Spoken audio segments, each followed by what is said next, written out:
Estamos ahora con Adrián Oliva, diputado boliviano de oposición, para conversar brevemente. Desgraciadamente tenemos poco tiempo acerca de lo que pasa allá y similitudes también con el proceso peruano. Adrián, ¿cómo está? Buenas noches, ¿cómo le va? Muy buenas noches. Bueno, me mencionaba usted que en Bolivia, en la campaña presidencial del 2005, Evo Morales desarrolló también un discurso muy corrido hacia el centro para conquistar el voto principalmente urbano. ¿Fue así? Así es, y es interesante ver cómo se perfecciona el método. Evo es parte de una cadena de líderes que han ido conquistando procesos electorales en América Latina y que tienen en el presidente Chávez y en el socialismo del siglo XXI una visión sobre la cual han construido sus programas.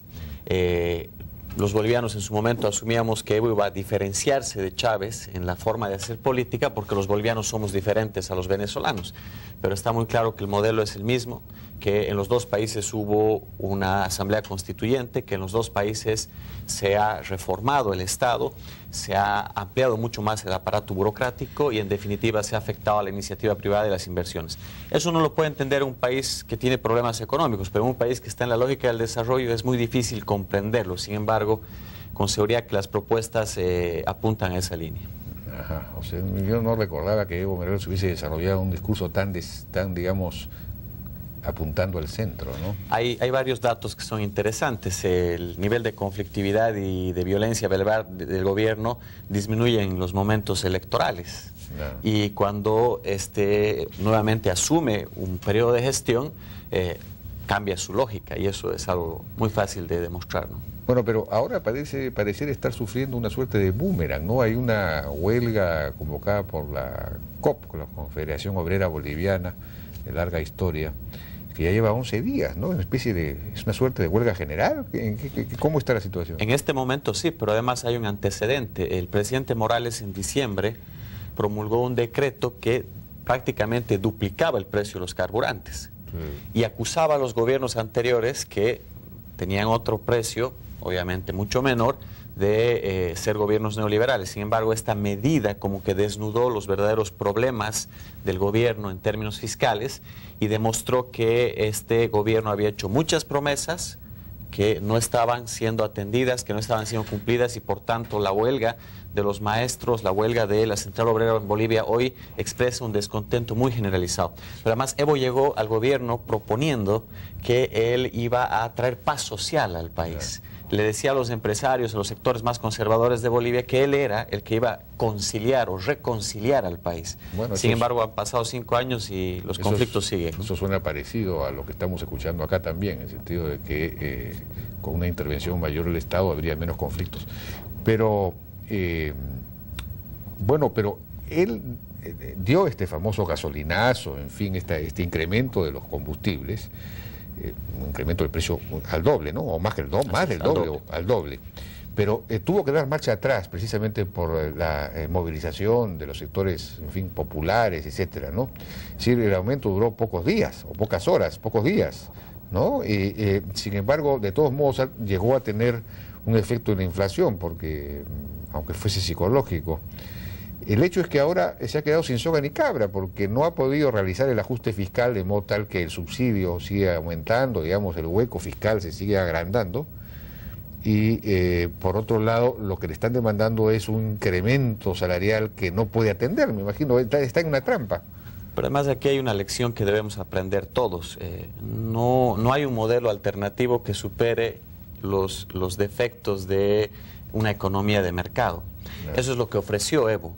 Claro. Y no ha logrado hasta hoy demostrar al pueblo boliviano que su modelo es mejor. De hecho, es peor. Ha tenido que proponer el incremento de los carburantes, duplicar el precio, a pesar de haber vivido un periodo de auge económico por el precio de las materias primas. Claro. Y haber administrado 4 veces más dinero que cualquiera de los gobiernos que le preceden a él.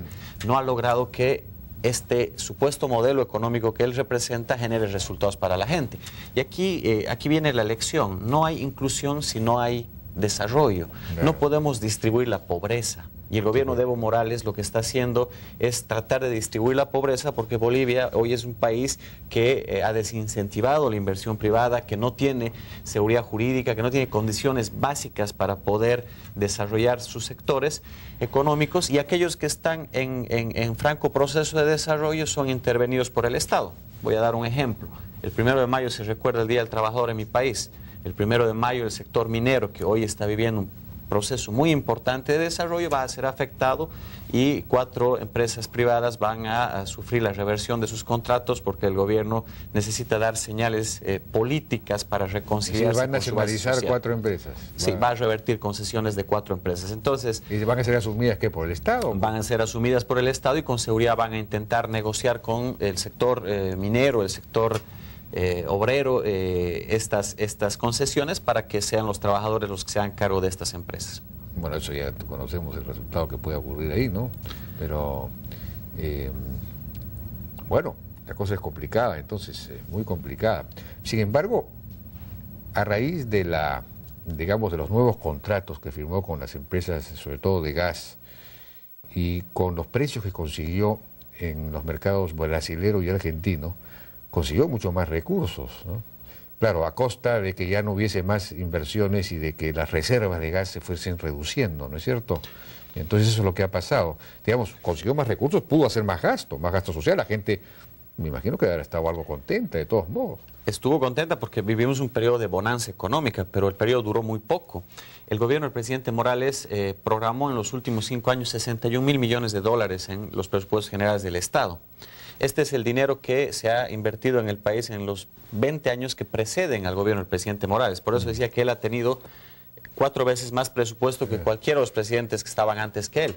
Sin embargo, el presidente Morales, en el 5.º año de su gestión, ha tenido que tomar medidas económicas que son muy parecidas a las que se criticaban en la década de los 90. En mi país el gasolinazo estaba señalado como una política neoliberal. Sí, pues. Sin embargo, la tomó el presidente Morales. En mi país hay algo que es muy interesante. Bolivia crece al 4%, mientras el Perú crece al 8.7%.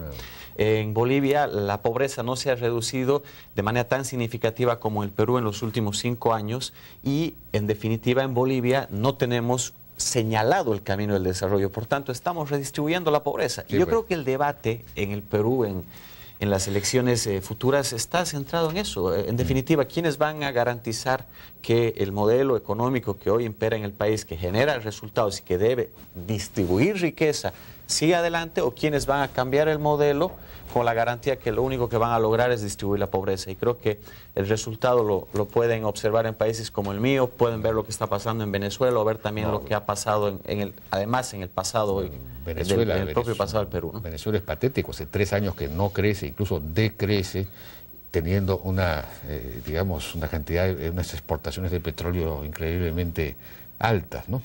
Bien, señor Oliva, muchas gracias por su participación. Fue diputado boliviano Adrián Oliva.